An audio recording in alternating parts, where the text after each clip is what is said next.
You are listening to the Pacers Report with Mike Rich, typically every Monday on the Central Indiana Sports Report.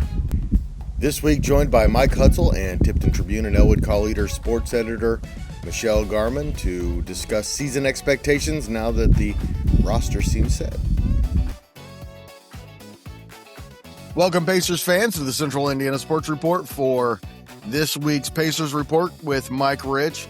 Mike and I today joined by Mike Hutsell from the IU Report and Tipton Tribune and Elwood Call Leader sports editor Michelle Garmon to talk about our expectations for the 26-27 Indiana Pacers now that the roster, we assume, is set going forward with the latest edition of Kelly Oubre. And I think we need to start with Kelly Oubre. He was worth an emergency podcast, but definitely worth leading off this podcast. And I've been going back and forth whether to share my opinion on him first or get everybody else's first. And I've decided, Mike, let's start with your opinion. I think he improves our bench. I think it's a good addition. Wasn't a high cost contract. What was it? $17 million, something like that for 2 years. So $8.5 million a year or whatever. If he can average what he averaged in Philadelphia, I mean, I think that's a good add. I mean, he was averaging about 13 points a game. He's a decent player. He probably had a lot more potential when he was in Philadelphia, and maybe we'll see some of that potential when he comes and plays for the Pacers. You know what? I think he's a good addition, too, for the bench. I kind of like it. I think he's going to find a home here. I know that, the Sixers, it's a dysfunctional franchise. I'm looking forward to seeing what he does when he comes to a good franchise with good culture and just good people and under a really good coach and, a good locker room. I think he's a good defender. He's going to be a better defender than Mathurin from what I'm hearing. Versatility, I like it. Gives us scoring off the bench. I think him and, Obi Toppin and TJ McConnell have the ability to bring energy off that bench. And I think that will be important to the Pacers, especially until group gets used to playing together again with Halliburton's return. Yeah, I agree with everything you guys have said. If you're in a position where Kelly Oubre is your 7th, 8th, 9th best guy, you're in a pretty good spot, I feel like. I mean, they're not bringing him in to start. I've seen people try to say he's going to be the 3. He's not going to be the 3. He's going to be the reserve 3. He'll come in. It'll be depending on what happens with Jarris the rest of the year. If he makes it to the roster next year, Oubre's probably your 9th best guy. But if that's your 9th best guy, you've got a pretty good team. He's had some really good moments in Philly. A couple of years ago, he may have been their 2nd or 3rd best player, and he had an unfortunate incident where I think he got ran over by a car, if I remember correctly, and kind of fell off a little bit after that. But he's athletic. He can defend. He brings like a dimension off the bench that I don't really think the Pacers had. And that run 2 years ago, their bench was Obi and, Jarris was not quite there. I'm a fan of it. I think it fits right with what they needed. It's a pretty good spot to be in again. I agree with everything everybody just said. The other thing I want to add is that he plays hard all the time.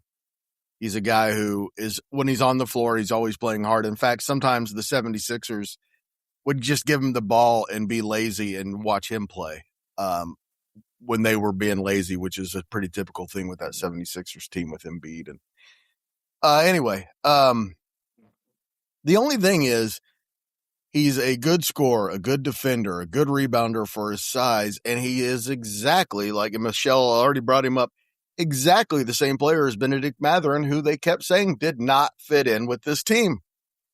He is the exact same player. The next pass he throws will be the first one. He never passes immediately. The Pacers' offense is quick passes.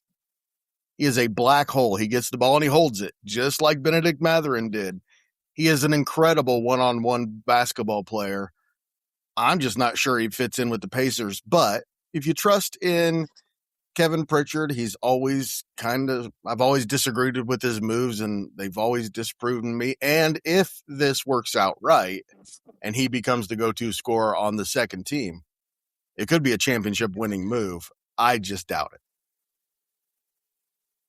Well, I feel like he brings a little bit more than Matherin because he's bigger than Matherin. Matherin was, 6'5"? Oubre's better defender. I was going to say, he's a much better defender. I mean, when you got to potentially guard an OG Anunoby or Jason Tatum, you can put a guy like Oubre on those guys, and you can't really do that with Matherin. Matherin was probably, to me, a better offensive player, but I think Oubre's overall game, he brings more to the bench than Matherin did in that spot. Oubre's more consistent. He's more mature, but I think Matherin had potential to be a really good defender and a really good scorer. I understand he's going to cost much more, and so you go with Oubre. I'm just saying, I'm not sure it fits well with the Pacers' overall philosophy and scheme. That's all. Well, the market's kind of showing you what they think of Matherin right now. There's no buzz on him signing with anybody, so there's actually been some, Pacer fans online that are like, "Are we bringing him back? Are we bringing him back? Has this been the long con? Is it the long con all along?" But yeah, I think Oubre is very, very, very solid addition, and I think it's one that you can be happy with. I agree. I'm happy with Oubre on the Pacers, on the bench and coming off the bench and being paired with Walker and McConnell and Obi Toppin and that second squad. And if he's like Matherin and you get him for half of the price, I think that's not a bad addition to that second squad. I think it's a win. Like you said, Greg, I trust in Kevin Pritchard, and it could be a potential championship move down the road. Dude can score. He can just score. He's a guy that you give the ball, get out of the way, and he can score. Not exactly. Hey, he had it, but he had a good game against the Celtics in the playoffs. So he can do that. Where he started, I think. All right, so that brings us to a roster that we're pretty sure that we know now. Starting lineup, the 95%, I think it was 99%. Now I'd say 95% that it's going to be Halliburton, Nembhard, Nesmith, Siakam, and Zubac, with a really nice bench. McConnell, Oubre. I guess we're not going to upgrade at center, so I guess we're looking at Jay Huff and Obi Toppin, who now is a fixture, and it's just going to be fun in that second team. Man, that second team has potential to just not only be pretty darn good, but be a lot of fun. Oh, I 100% agree. I mean, it's going to be a fun season. Can't get worse than last year. And I thought the fans did pretty good last year with only winning 19 games. And I did go to a few games last year, and I anticipate I'll go to a few this year, and really looking forward to it. I think we're going to have a good product on the floor, and as long as we're healthy, I think we are contending in the Eastern Conference. And for one of those top three spots at the end of the season, I think we'll probably be a little over 50 wins this season and make the playoffs and, hopefully make another run. I think this team is potentially better than the team that went to the finals.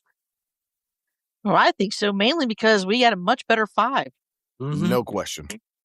No question. You got a healthy Halliburton coming back in 16 months off. It's going to take a little while for the chemistry to, evolve with that team and with Zubac and Halliburton. But I think, they get 25 games under them. I think they're going to take off for the rest of the season. I saw Halliburton in a press conference the other day, and, there for a while, and he said, and it is true, when you take steroids and stuff, they put weight on you. He was battling the shingles. He put on some weight, and it was a lot because of the steroids and medicine he was taking for the shingles.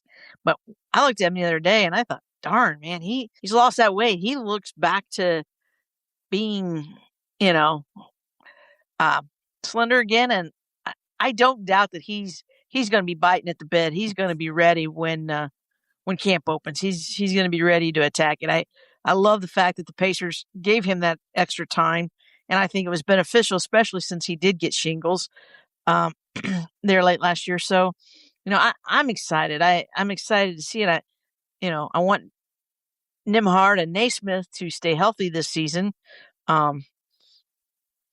Because I just think the Pacers can do a lot. And Nimhard and Naismith, their ability to guard is very crucial. And that's kind of why I like the addition of Oubre, because he can guard too. So now when it comes out, you're putting somebody in who can still play good defense. And Jarris is 2 years more mature. He's a better player than he was 2 years ago. And he can add a dimension to this team that we haven't seen before. What's he still the highest drafted player in the Pacers since 1991 or whatever it was, if I'm not mistaken. That may have been Matherin. I can't remember, but it's one of those two. He was taken as for his freshman year at Houston, so he was only 19 when he got drafted. And, he's matured.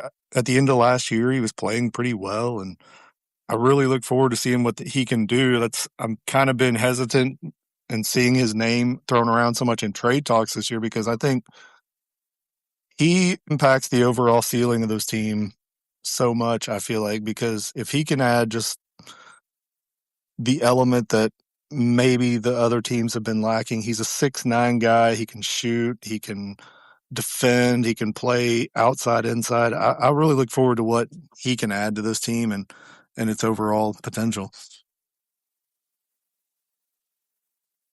Couple of guys, question marks. Kobe Brown came over in the trade with Zubac. I don't know if he's a factor in the second team or not.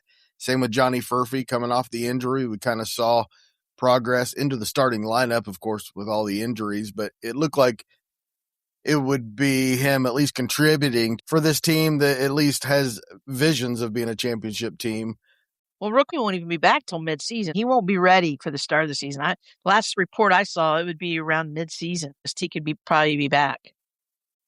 And that's unfortunate because for a second-round pick, you didn't get a guy with more as a second-round pick. I remember when they took them, I was like, that could be a really, really, really good pick. And he showed flashes. He had that huge, poster dunk in the summer league last year that became a meme.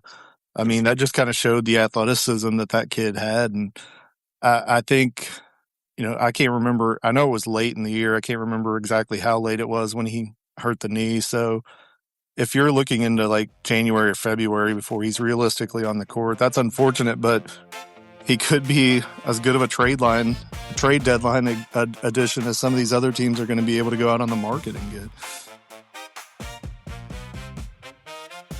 All right, and since Mike so rudely brought it up during the break, anybody's thoughts on Braden Smith contributing to this team and what they expect from him going forward? Michelle, you are not included.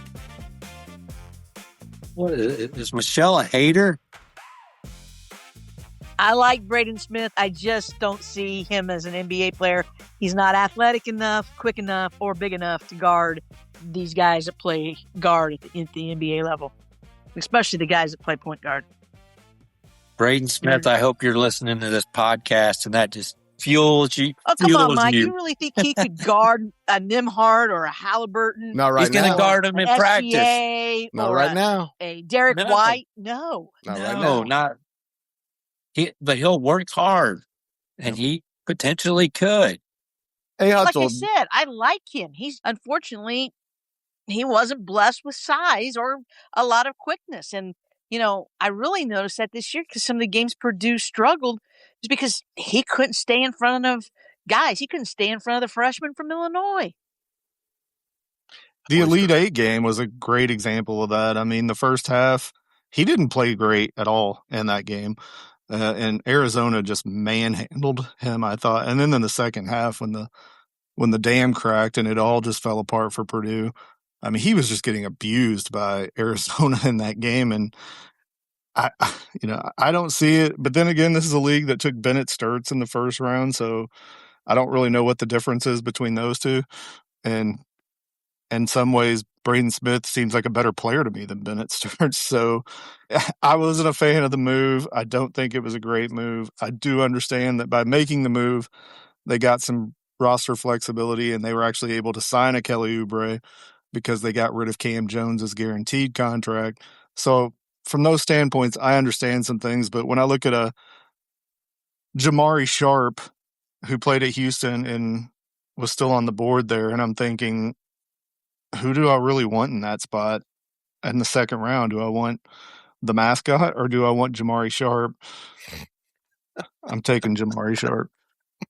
Now, I did see Hutsell. I did see where they think that The mascot. Sharp probably wouldn't have agreed to a two-way contract like Smith did. So that might not have been a good move.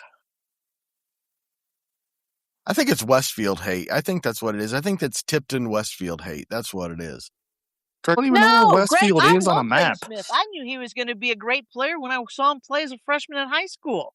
It's Tipton's rival. Tipton's next door neighbor. And Tipton's not a rival with Westfield. No, I said the wrong word. Braden Smith is a great college basketball player, but I don't like Jimmy Fredette and some of these other guys. You have great college players that just don't translate to the next level, and that's okay. Michelle, I worked with Greg long enough to know that there's still a small part of Greg who thinks it's going to work out for Jimmer Fredette at some point. Anytime now.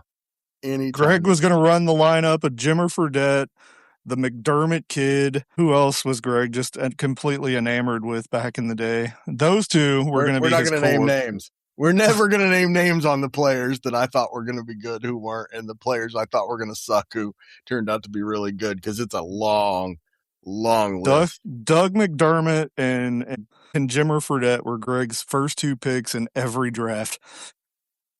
I wouldn't have drafted him high. It's like the movie Draft Day. Here. He had a I'm wadded up napkin. Middle of the pack draft. You had a wadded up napkin in your pocket that said Jimmer Fredette no matter what. Hey guys, you remember a player named Scott Skiles? That's who it reminds me of. And Scott Skiles had a great NBA career. He did. Hutsell, you remember Scott Skiles? Not as a player. I remember him as a coach. Oh, I remember Scott Skiles. You know, as far as toughness and everything, the comparison's good. But you can't really make that comparison a whole lot because the game has changed. And the athletes in the game have changed. I mean, Scott Skiles was in the 1980s, was playing college basketball in the 1980s. That the game's a whole, it is different now. And Braden Smith, 20 years or so ago, maybe even as little as 15 years ago, could have maybe been impactful in the NBA. But nowadays, he just can't. I don't think. I mean, it's hard, and he's trained to know. He works very hard, but there's certain attributes and things you're blessed with that you just can't add to a certain point. Mike Rich, I want to point out that everything that Michelle is saying right now about Braden Smith is everything everybody said, including me, about TJ McConnell in the NBA. Dude, Craig, those Westfield wine moms are going to lose it when Braden's out there doing trampoline dunks in between the third and fourth quarter. Hey, can we say something? I believe TJ McConnell's like 6'3". Am I not right?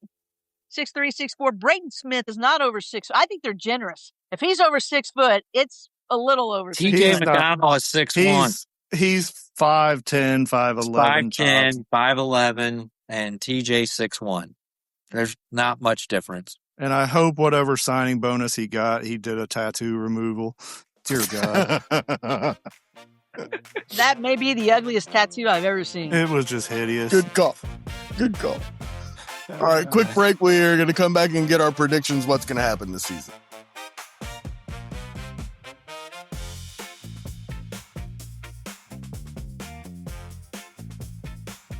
Mike, you already talked about your expectations a little bit. Go a little deeper in what you want to see from this Pacers now that the roster's set. I think they're going to win over 50 games again, as long as health is not an issue. I think they're better than the finals team. I think they're going to show that in the playoffs. I think it is going to take some time at the beginning of the season to build the chemistry. And it's going to take a little while for Halliburton to get up to game speed, NBA speed. But like Michelle said earlier, he's chomping at the bit to play, and he's going to want to play. I think they're going to be kind of reserved with when he does start. He's going to probably be on some minute restrictions. He probably won't play back-to-backs for a while. But I think we have depth again. I think we probably have one of the best teams with depth in the NBA. I think we got a really good second squad and a bench that's going to be very supportive of the first team. And I don't think there's any reason why we shouldn't win 50 games this year if we're healthy. If you need a number, I would throw out 55 wins this year. I'm along the lines of Mike. I think it could be, I'll say anywhere from 52 to 58 games. I think they're going to surprise some people. I love the way that everybody's overlooking them now when they talk about teams to beat, the top teams in the East. I think all it does is just fuel this group and provides a lot of motivation. I think for them, they're going to want to be solidly in. And yes, they will like to be a top 4 seed. And I think they'll be a top 4 seed in the playoffs, barring a catastrophic injury and to someone. But I like this team, and I do think they probably will take a little bit of time to gel, but maybe, it might not be as long as what we think. I'm just looking forward to watching this team play. The Pacers were so much fun to watch 2 years ago, and I think they're going to be even more fun because I think Zubac is bringing a dimension in the middle, a little pick and roll and rebounding. I think he's going to bring a dimension that we didn't have 2 years ago, and it's going to be fun. We talked about this a little bit a couple months ago on here about where we thought the Pacers would slot into the East and everything when Halliburton came back. And the time I said second, I thought it was going to be Boston, Indiana, and then New York. Well, things have obviously changed since then. The Knicks went out and messed around and won a damn championship, and Boston's completely lost all sense of basketball skill and acumen up there in the Northeast. In the East overall, though, it's looking like a gauntlet. I mean, there's going to be some really good teams that they're going to have to contend with. The Knicks are the defending champs. We saw what Miami did to get Giannis. Detroit is just so young and talented, and doesn't seem like they're going to go anywhere. I know they had some tough losses this offseason, but I feel like with Cade Cunningham, they're going to be a factor. Atlanta seems like they're still on the way up. And honestly, I kind of like what Milwaukee did and what it got back for Giannis. I don't think they're going to be a contender this year, but that's a team that's building. So I think the Pacers slots somewhere between third and fourth in the East. I'm right in line with Mike's 50 plus projection. I think that's realistic. I think you're looking at maybe probably the 3 seed.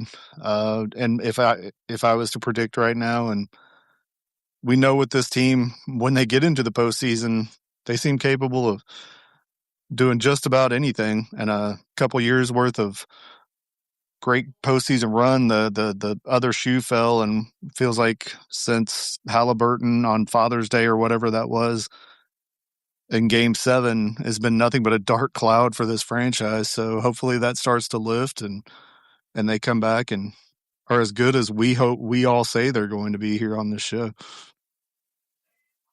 One thing that Kelly Oubre signing really does is make them interchangeable and adaptable. If almost anybody but Zubac misses a game, you just slide somebody else in and you probably go on without missing much of a beat. So I think they're going to win a lot of games. Here's my prediction. They're going to be just good enough to make the end of the season really hard, because they're not going to be quite good enough to be a championship team. But I think they're going to be good enough for us to believe at some point that they will be. I think they're going to win 58. I think they're going to make a statement. They're going to come right out of the gates and be one of the best teams in the league. Just don't think they're as good as San Antonio, Oklahoma City. But I expect the Knicks to fold again now that the Pacers are back. Like that Nimhard is Jalen Brunson's kryptonite. So I hope that continues. Yep. It's an asterisk. They couldn't get past the Pacers. And finally, the Pacers weren't there. It's the only way they won a championship. Now, hey, wait a minute, guys. Are we not? I mean, if you listen and you follow like Twitter and the media, everybody thinks that you shouldn't base on who's going to do what until LeBron James makes his decision.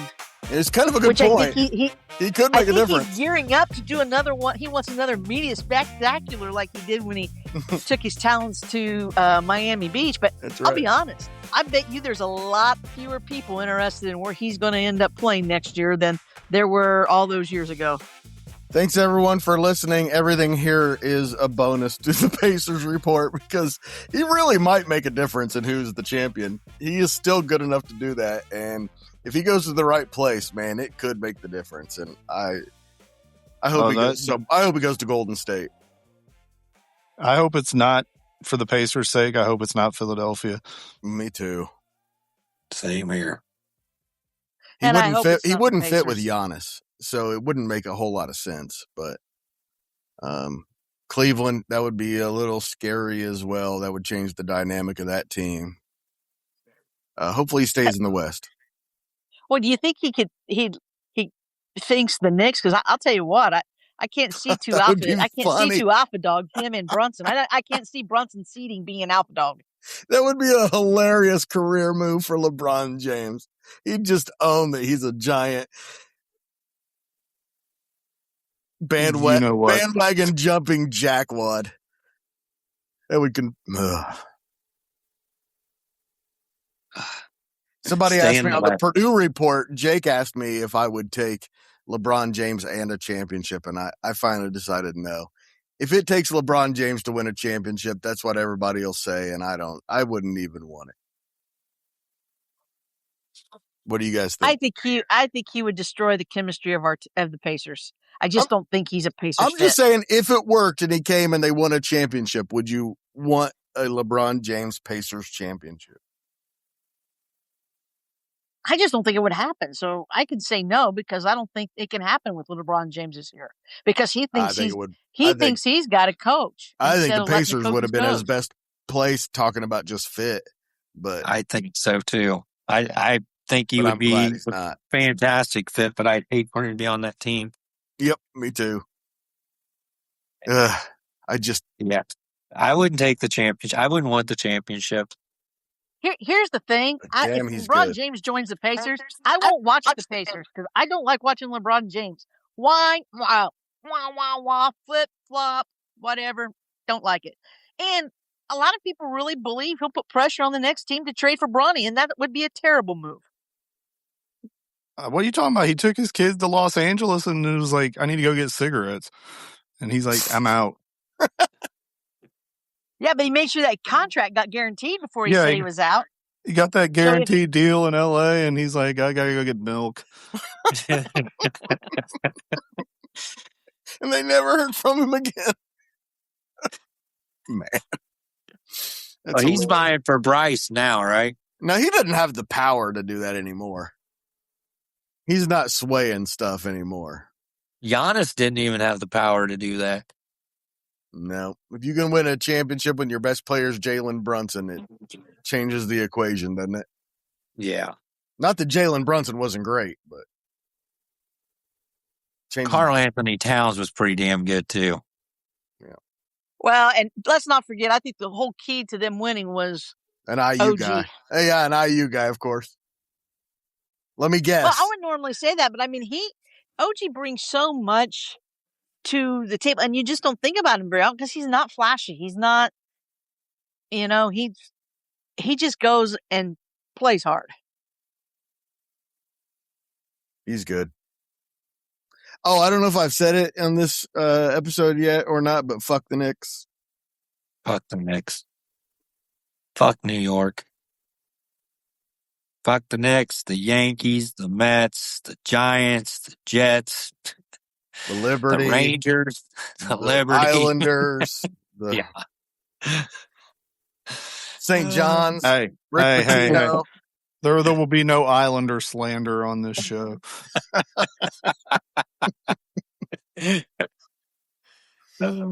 Fuck New York.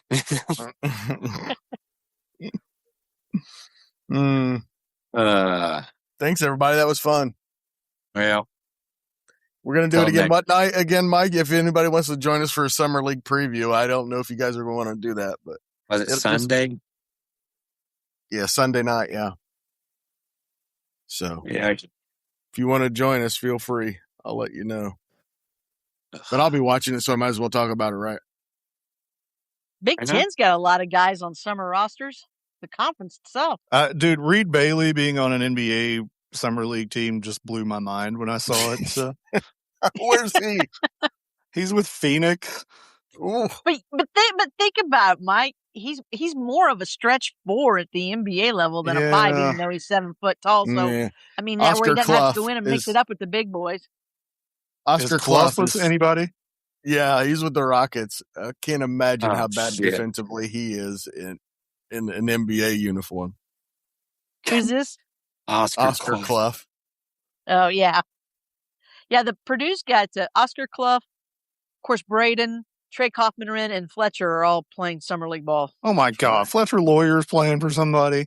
He is. He is. He got a guaranteed 2-way contract. He's actively stealing money. That's so foul. He got a guaranteed 2-way contract, you know Mike. What? He'll be a great G League player like Miller Kopp. I mean, that's what these guys are. I mean, even Braden, he'll fill up the boom because people down there will go watch their kind of like hometown boy go play at the G League, and it's good. It brings money and brings fans. Westfield wine moms, they're gonna love him.